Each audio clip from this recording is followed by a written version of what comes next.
타인의 숨겨진 진실을 순식간에 포착하는 안목을 소유하고 싶으신가요?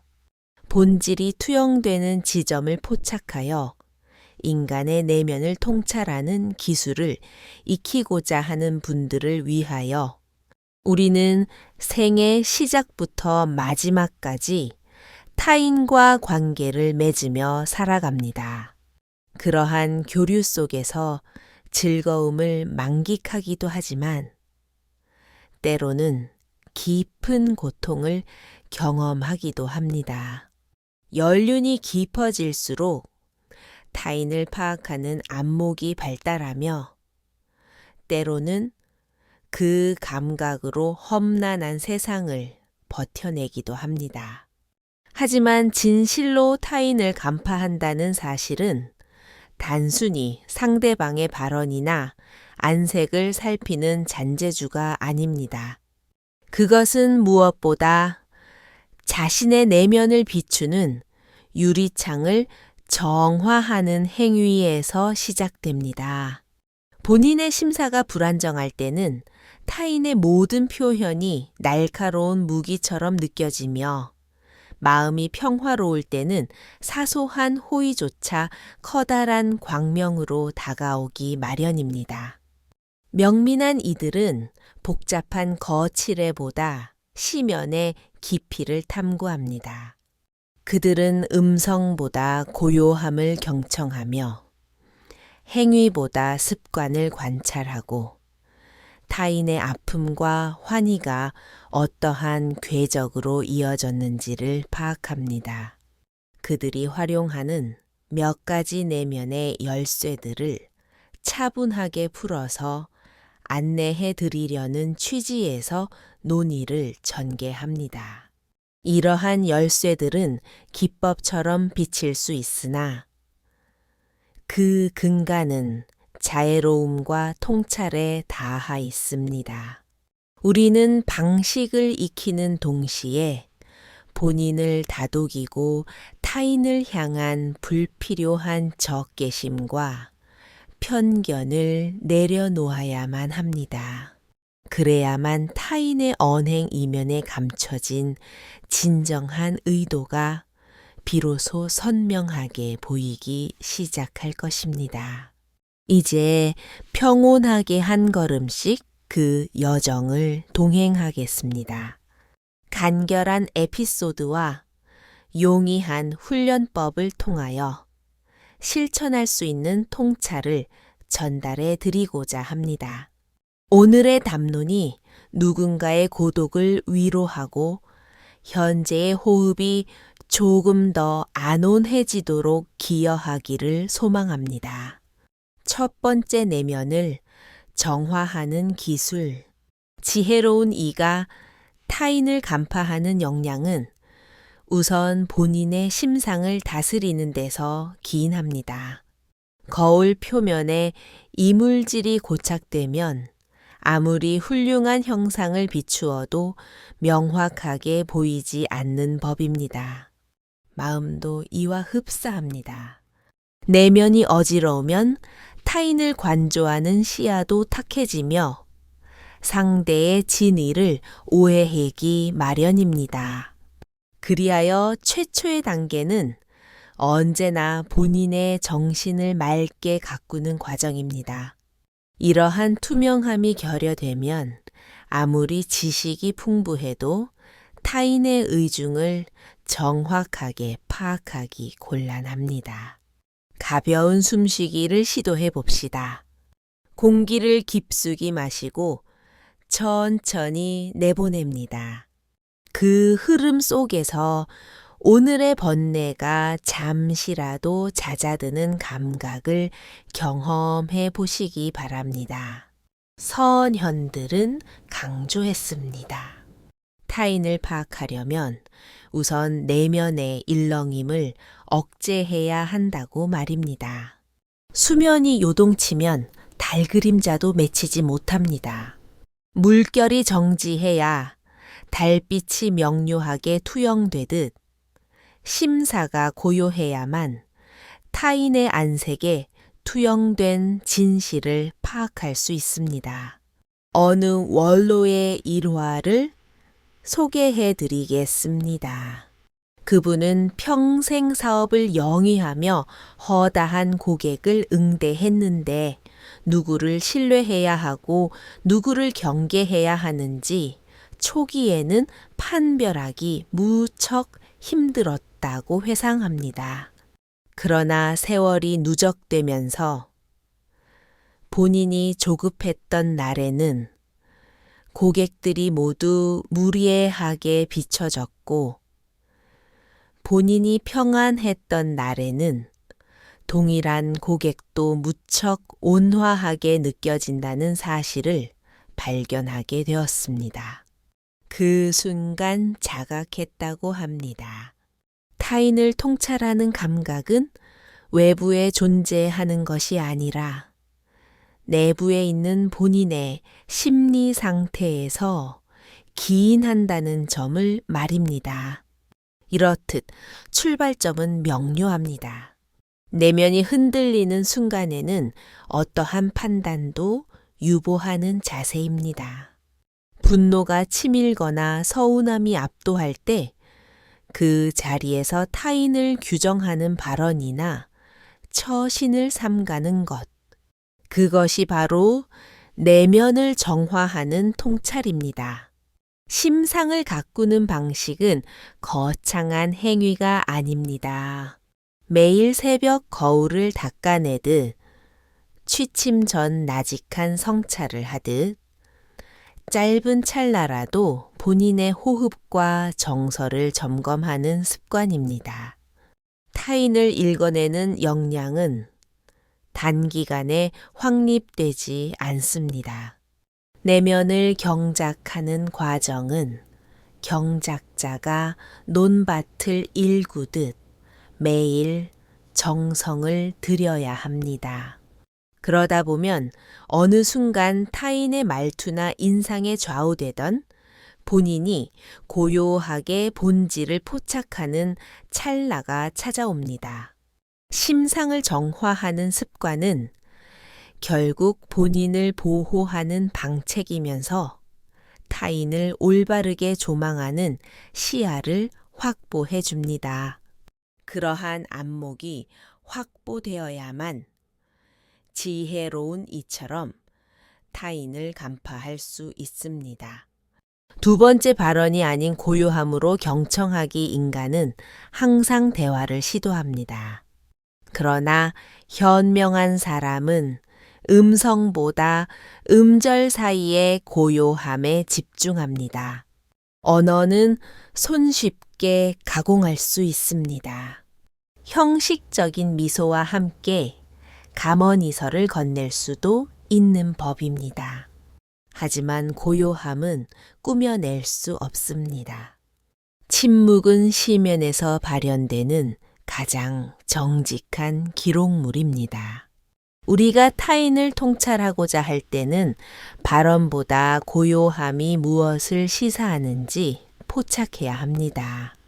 가령 누군가가 찬사를 받았을 때 표면적으로는 미소를 짓지만 안색이 파르르 떨리거나 호흡이 가빠진다면 그 사람의 진위는 발언과 상이할 가능성이 높습니다. 고요함은 음성보다 풍성한 서사를 내포합니다. 거북한 고요함은 불안을, 차분한 고요함은 신의를, 장시간 지속되는 고요함은 상대의 의중이 아직 내부에서 정립되지 않았음을 시사합니다. 한 고승의 에피소드를 살펴봅시다. 어느 시기에 제자가 스승에게 질의했습니다. 스승님, 타인의 속내를 어떠한 방법으로 알 수 있습니까? 그러자 스승은 함구한 채 그저 눈을 감고 정적을 유지했습니다.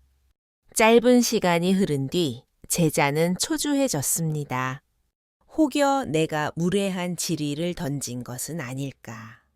그 초조함 속에서 본인의 심경이 노출되었습니다. 그제야 스승은 나직하게 언급했습니다. 너의 내면이 이미 해답을 노출했다. 너의 불안한 안색이 바로 너 자신의 실체다. 이처럼 고요함은 상대방을 비추는 거울 역할을 수행합니다. 우리는 그 거울을 통해 상대가 은폐하려 했던 진실을 엿볼 수 있습니다. 정적을 파악하는 역량은 훈련을 통해 함양할 수 있습니다. 상대가 발언할 때 그저 고개를 끄덕이며 인내해 보십시오. 음성이 중단되는 찰나 그가 눈길을 어디로 향하는지, 손 동작을 어떻게 취하는지, 얼마나 호흡을 가다듬는지를 면밀히 관찰해 보시기 바랍니다. 그 짧은 순간에 응축된 진실이 언어보다 훨씬 방대한 정보를 제공합니다. 명민한 사람은 서두르는 법이 없습니다. 상대가 함구할 때 당혹해 하지 않고 그 고요함이 전달하는 파동을 차분하게 대기합니다. 그러한 기다림 속에서 진정한 의중은 조용히 흘러나오게 마련입니다. 발언보다 고요함이 더욱 심오한 서사라는 사실을 자각할 때 우리는 비로소 타인을 통찰하는 안목을 획득합니다. 세 번째 행위의 이면을 조망하는 시야. 인간은 누구나 처신을 통해 본인을 노출합니다. 하지만 그 처신은 항상 광명만 존재하는 것이 아니라 그 배후에 어둠과 그늘이 공존하기 마련입니다. 표면적으로 드러나는 행위만 근거로 판별하면 용이하게 착각에 함몰될 수 있습니다. 왜냐하면 인간은 의도적으로 처신을 가공할 가능성이 존재하기 때문입니다. 그러나 그 가공된 행위 뒤에는 반드시 습관의 잔재가 잔류합니다. 습관은 단기간의 연기력으로 은폐할 수 없는 영역입니다. 세월이 축적된 몸짓과 인상은 결국 진실을 고백하게 됩니다. 예컨대 항상 정중한 어투를 구사하는 인물이 있습니다. 그러나 출입문을 폐쇄하는 손길이 난폭하고 사소한 사안에 쉽게 짜증을 표출합니다. 그렇다면 그 인물의 본심은 언어보다 그 미세한 동작 속에 내재되어 있다라고 판단해야 마땅합니다. 과거에 한 상인이 존재했습니다. 그는 고객 앞에서는 항상 웃음을 유지했으나 부하 직원에게는 사소한 과외도 고성을 지르며 화를 냈습니다. 대중은 초기에는 그 미소에 현혹되어 그를 자애로운 인물로 간주했습니다. 하지만 시간이 경과하자 그의 사업은 점차 몰락의 길을 걸었습니다. 고객들이 미소 이면에 은닉된 어둠을 감지했기 때문입니다. 외형은 기만할 수 있어도 습관과 처신의 진실은 결국 노출되기 마련인 법입니다. 지혜로운 이는 타인의 처신을 관찰할 때 단편적인 장면만 주시하지 않습니다. 반복적으로 나타나는 미세한 습관, 특히 상대가 긴장을 해제했을 때 노출되는 양상에 집중합니다. 가령 식사 공간에서 음식을 다루는 태도는 그 사람의 본성을 노출합니다. 음식을 정성껏 분배하는 사람은 타인을 배려하는 속성을 보유한 사례가 허다합니다. 반면 항상 본인의 이익만 탐닉하고 타인을 도외시하는 인물은 언어로는 호의를 베풀어도 처신 속에서는 자기중심적인 성향이 노출됩니다. 행위의 어둠을 파악한다는 사실은 단순히 결점을 수색하는 행위가 아닙니다. 그 사람의 내면적 결을 파악하고 그에 부합하게 유대감을 형성하는 통찰을 습득하는 과정입니다. 그리고 핵심적인 사항은 타인의 어둠을 파악할 때 본인의 심사가 함부로 비난으로 흐르지 않도록 경계하는 자세입니다. 그림자는 누구에게나 존재합니다. 다만 그림자를 통해 그 인물이 어디서 상처를 입었는지 탐색하고 어떻게 대우해야 할지를 깨닫는 것이 진정한 지혜입니다. 처신의 광명만 주시하면 환상에 매몰되고 어둠만 주시하면 증오에 함몰됩니다. 광명과 어둠을 동시에 조망하는 안목, 그것이 바로 인간을 간파하는 통찰입니다. 네 번째 지리의 형식이 내면을 노출한다자. 타인을 통찰하는 또 다른 경로는 지리의 양상을 살피는 행위입니다. 인간은 지리를 받으면 심상을 개방하기도 하고 오히려 굳게 폐쇄하기도 합니다. 지리는 상대의 심연을 여는 도구이자 그 사람의 진의를 노출하는 창구가 됩니다. 현명한 사람은 질문을 투척하는 방식에서 상대의 격조를 읽어냅니다. 또한 본인이 질의하는 방식을 통해 자신의 품격을 투영합니다. 가혹한 질의는 상대를 방어적으로 유도하고 온화하고 진심 어린 질의는 상대가 본인의 서사를 인출하도록 유도합니다. 한 스승과 제자의 담론을 살펴봅시다. 제자가 어느 시점에 스승에게 질의했습니다. 인간의 진심을 어떠한 방법으로 파악할 수 있습니까? 스승은 온화하게 미소 지으며 되물었습니다. 너는 어느 순간에 진심을 토로하고 싶어지느냐? 제자는 잠시 숙고하다가 답변했습니다. 상대방이 나의 서사를 소중하게 경청해 줄 때였습니다. 스승은 고개를 끄덕이며 언급했습니다. 바로 그 순간이다. 타인도 너와 상이하지 않다. 타인의 진실을 인지하고 싶다면 우선 진정성을 담아 묻고 경청하라. 이 간결한 대화 속에서 지리가 단순한 호기심을 넘어 상대의 인격을 존중하는 태도임을 자각할 수 있습니다. 또한 지리는 그 사람의 내면 세계를 노출합니다. 항상 타인을 비난하는 질문을 투척하는 사람은 심연에 불신이 가득한 사례가 빈번합니다. 반면 따뜻한 관심으로 묻는 사람은 상대의 잠재력과 선량함을 우선적으로 조망하고자 합니다. 우리가 타인을 통찰하고자 한다면 상대가 투척하는 질문을 면밀히 경청해야 합니다.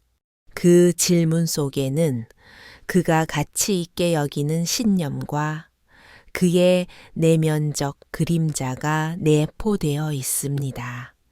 또 한 가지 명심해야 할 사항은 질의를 너무 성급하게 시도하지 않는 자세입니다.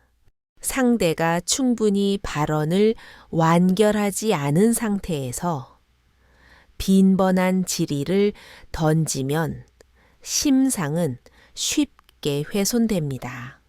때로는 인내가 가장 강력한 질의가 됩니다. 지혜로운 질의는 비수처럼 파고드는 것이 아니라 열쇠처럼 조심스럽게 회전시키는 행위입니다. 그 열쇠는 부드러우면서도 견고한 마음의 장벽을 해제해 줍니다. 질의를 통해 상대를 이해하려는 의지, 그리고 지뢰 속에서 노출되는 그 사람의 실체, 이 두 가지 요소를 동시에 조망할 때 우리는 더욱 심오하게 타인을 인지할 수 있습니다. 다섯 번째 방어와 자해의 평형 감각 타인을 통찰한다는 사실은 상대의 취약점을 탐색하여 질책하는 행위가 아닙니다.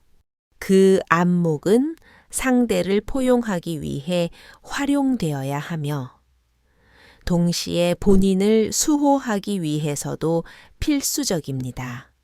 그리하여 현명한 이는 항상 자애로움과 방어 사이의 평형을 유지합니다. 자애만 존재하고 방어가 결여되면 타인의 고난을 짊어지느라 본인이 쉽게 탈진해 버립니다. 반대로 방어만 존재하고 자애가 결여되면 타인을 냉담하게 대우하고 관계는 점차 고립되어 버립니다. 과거에 한 여성이 존재했습니다. 그녀는 항상 타인을 조력하며 거주했습니다. 이웃이 공영에 처하면 본인의 시간을 할애하여 도왔고, 친족이 요청하면 자신의 욕구는 후순위로 방치했습니다. 하지만 세월이 경과하자 그녀는 기력이 소진되어 쓰러졌습니다. 타인을 조력하던 의도는 선량했으나 본인을 보살피지 않았기에 결국 더 이상 누구에게도 도움을 줄 수 없는 처지가 된 것입니다. 이 일화가 시사하는 교훈은 명확합니다. 자애로움은 반드시 방어 기제와 병행되어야 합니다. 방어란 냉혹한 장벽이 아니라 본인을 수호하는 울타리입니다. 울타리가 견고해야 내부의 화초가 안전하게 성장하고 그 향기를 타인과 공유할 수 있습니다. 그러므로 타인을 향한 자애를 실천할 때도 본인이 감내할 수 있는 범위 내에서만 제공하는 것이 통찰입니다. 무리하게 본인의 심상을 갉아먹는 선의는 결국 본인과 타인 모두를 지치게 만듭니다. 지혜로운 인물은 이렇게 진술합니다. 나는 당신의 고통을 공감하지만 내가 전적으로 부담하지는 않겠다. 대신 당신이 제기할 수 있도록 내 역량이 허용하는 범위 내에서 조력하겠다. 이것이 방어와 자애의 평형입니다. 또한 타인을 관찰할 때도 동일합니다. 상대의 어둠을 포착했다면 무분별하게 비난하기보다는 그 인물이 왜 그러한 양상을 띠게 되었는지를 탐색해야 합니다. 그 이면에는 우리가 인지하지 못하는 고통과 상흔이 존재합니다. 그러나 동시에 그 상흔을 명분으로 모든 과오를 수용해서도 곤란합니다. 자애는 상대를 포용하게 유도하지만 방어는 본인이 훼손되지 않도록 보호합니다. 타인을 통찰하는 안목은 이 두 가지 요소를 병행할 때 완성됩니다. 자애만 가득한 시야는 쉽게 기만당하고 방어만 가득한 시야는 쉽게 고립됩니다. 자애와 방어가 공존할 때 비로소 타인을 정확하게 조망할 수 있습니다. 6번째 시간을 할애하여 신의를 파악하는 기술, 타인을 통찰하는 안목을 확보하고자 할 때 가장 핵심적인 요소는 시간을 두고 관찰하는 인내심입니다. 신뢰는 단기간에 구축되지 않습니다. 사소한 서약과 일관된 처신이 누적되어야만 비로소 그 사람의 진심을 파악할 수 있습니다. 표면적으로만 친절한 인물은 초기에는 신뢰할 만하게 비춰질 수 있습니다. 하지만 세월이 경과하면 그 친절이 가공된 것인지 아니면 진심에서 발현된 것인지 노출되게 마련입니다. 어느 불악에 항상 웃으며 인사하는 인물이 거주했습니다. 초면에 접한 이들은 그를 무척 온화한 사람으로 간주했습니다. 그러나 세월이 흐르면서 주민들은 자각하게 되었습니다. 그는 사소한 약속조차 준수하지 않았고 난처한 상황에서는 항상 회피했습니다. 결국 대중은 그의 웃음 이면에 신의가 결여되었음을 인지했습니다. 반대로 초기에는 무뚝뚝해 보였던 인물이 존재했습니다. 언어는 간략하고 웃음도 희박했습니다. 그러나 그는 한 번 약속한 사안은 끝까지 이행했고 태인이 공영에 처했을 때는 묵묵히 곁을 수호했습니다. 시간이 경과하자 대중은 그의 진심을 자각하고 그에게 심오한 신뢰를 전달하게 되었습니다. 이처럼 신뢰는 외형보다 세월이 증명해 줍니다. 지혜로운 이는 타인을 판별할 때 찰나의 발언과 처시인에 현혹되지 않습니다. 대신 장기간 반복되는 양상을 주시하며 그 사람의 본질적 면모를 포착합니다. 시간을 할애하여 신의를 파악하는 기술은 인내력을 배양해야 가능한 영역입니다.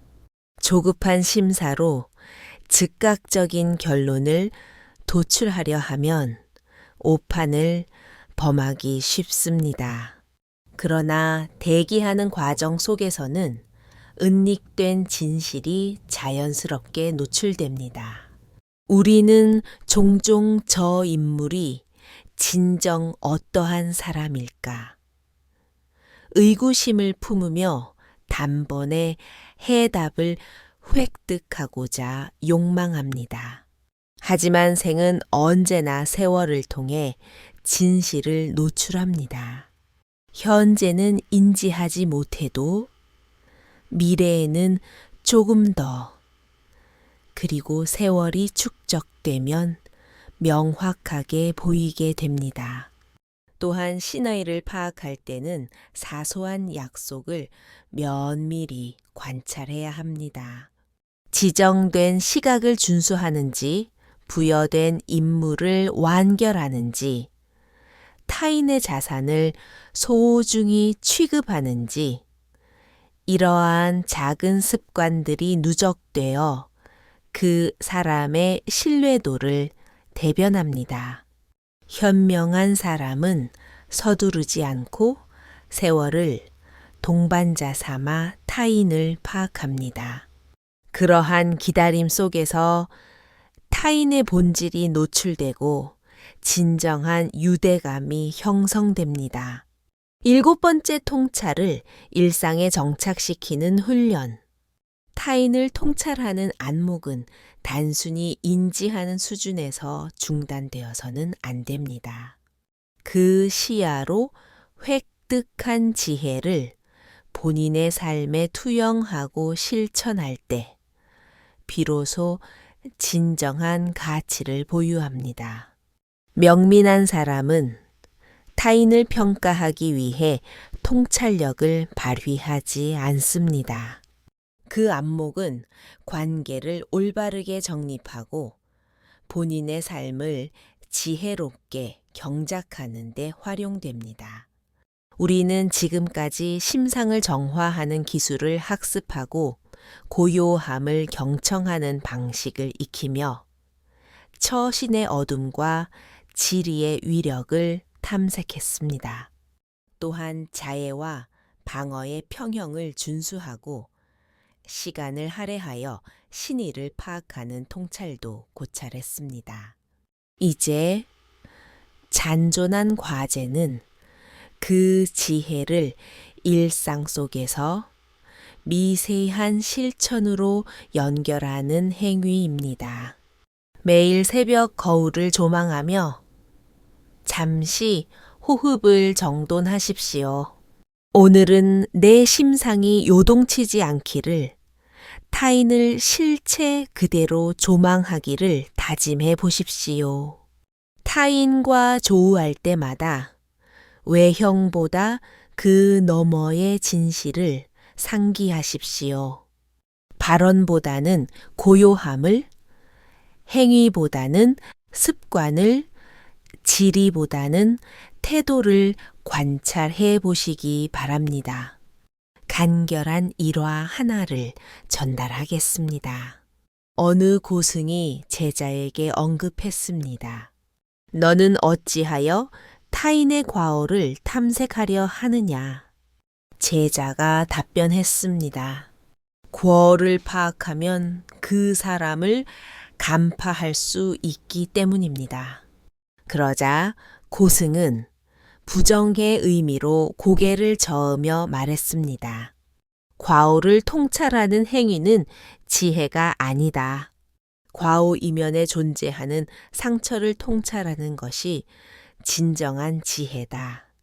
결점을 발견한 뒤 증오하지 않고 그 상흔을 이해하며 자애를 베풀 수 있다면 그 안목이 진정 명민한 것이다.